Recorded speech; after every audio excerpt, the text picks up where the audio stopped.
Bonjour! Bonjour! Aujourd'hui, on va vous montrer le pain qu'on a fait. Le pain qu'on a fait au romarin et aux graines de sésame. Donc là, vous voyez une partie, puisqu'on a commencé à le découper, on est des petits gourmands. Mais le pain, donc, il a pris tout le moule, alors qu'au départ, il était beaucoup plus au centre. On a pris un moule à rebord et on est bien content, parce que sinon tout aurait dégouliné. Mais là, c'est bon, il a bien gonflé, c'est bien étalé, mais le moule a fait son travail, il est resté à l'intérieur. On voit qu'il est bien cuit parce que la croûte est bien foncée. Et donc, ce qu'il faut faire quand on sort notre pain du four, donc déjà on attend un petit peu four éteint, quand la cuisson est finie, on le laisse un petit peu se reposer et ensuite on peut le sortir. On le démoule dès qu'on peut, donc là en fait, grâce à l'huile qu'on avait mis un petit peu et le fait que ce soit un moule en inox, ça se démoule très bien. Tiens. Et on va le retourner, voilà, sur une surface, sur une grille ou la planche. Pourquoi? Parce que le dessous du pain va être très humide quand on va le sortir et si on le découpe tout de suite, ça va poser des petits problèmes. Donc on attend que ça sèche et ensuite on va pouvoir couper. Hop. Donc là, on a coupé quelques morceaux de pain. Donc là, on voit les petits morceaux de romarin, les graines de sésame. Et donc... Hop. Déjà coupé? Ah oui, j'en ai une déjà, très bien. Moi aussi, je vais goûter. Alors déjà, on va montrer. Donc on voit l'alvéolage qui est assez serré. Hein. Ça pourrait changer en fonction du temps de repos qu'on donne au pain, mais là, voilà, c'est comme ça. Et donc on va le goûter.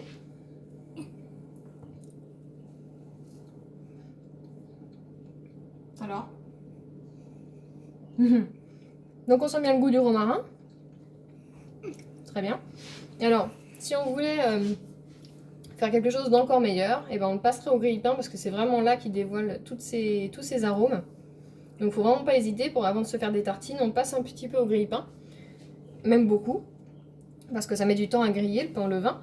Et puis on va pouvoir le déguster en vraiment tous les goûts. Qu'est-ce qu'on pourrait mettre? Là on a mis donc des graines de sésame, qu'est-ce qu'on pourrait mettre d'autre comme graines? Des graines de tournesol, Ouais. du pavot, Graines de pavot, oui. Graines de courge, graines de lin, voilà. Et puis en fruits secs, on pourrait aussi mettre des raisins secs, ouais, des raisins secs par exemple, ou des cranberries séchés. Ça marche aussi. On va éviter de mettre des fruits frais parce que ça développe encore plus d'humidité et donc on risque d'avoir des mauvaises surprises. Mais en tout cas, les fruits secs, ça craint rien, on peut vraiment y aller. Donc voilà pour le pain d'aujourd'hui. Et donc je voulais vous montrer un petit peu, revenir sur le levain en lui-même. Donc là, on a le levain que je garde dans mon frigo. Donc il est dans un ancien pot à confiture en verre, recouvert d'un papier essuie-tout qui tient avec un petit élastique. Donc là, on l'ouvre. Et donc si on veut faire un pain, on va vider le contenu dans un saladier. Hop. Donc on y va. Alors le pot, justement, vous allez me dire, bah, tout est dans le pain. Non, en fait, tout ce qui reste dans le pot, tout ce qu'on n'a pas raclé, ça va constituer le nouveau levain. Pour qu'il soit constitué, on va remettre un peu de farine. Hop.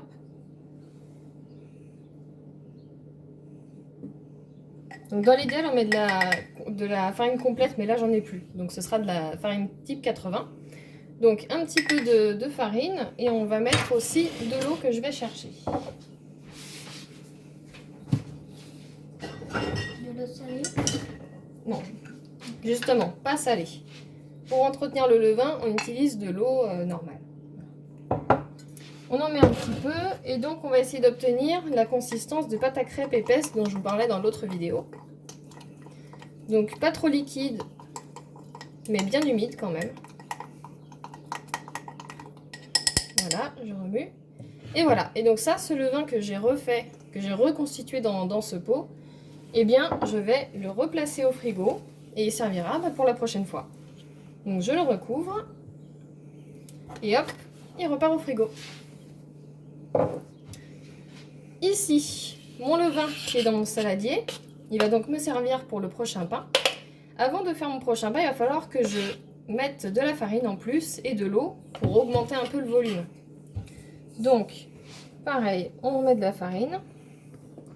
Donc selon la taille du pain qu'on veut faire, ça change, mais il n'y a pas de dose pour ces recettes puisque tout dépend du type de farine que vous utilisez, des moules que vous avez.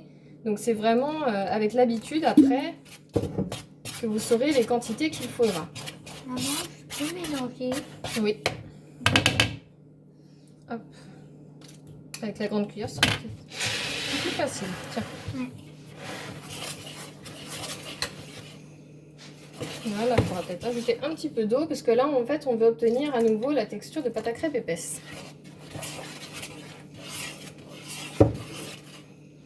On prend aussi bien la farine qui est sur les barres. Voilà. Là, c'est encore un petit peu épais. Hop.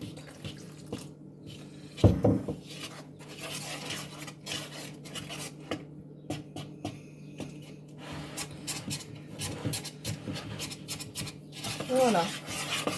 Là, je pense que c'est bon. Hop. Donc là, on a quelque chose qui est un peu pâteux, assez humide. Et donc là, en fait, ce levain, on va le laisser bien se réveiller. En fait, le levain qu'on a mis dedans, il va falloir qu'il colonise toute la farine et l'eau qu'on vient d'ajouter. Et donc, ça va prendre quelques heures.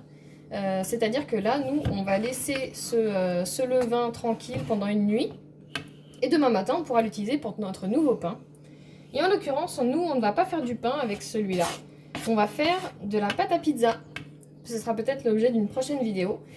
Puisque avec le levain, on peut aussi faire de la pâte à pizza, de la pâte à fougasse. Voilà, on peut vraiment faire un petit peu ce qu'on veut.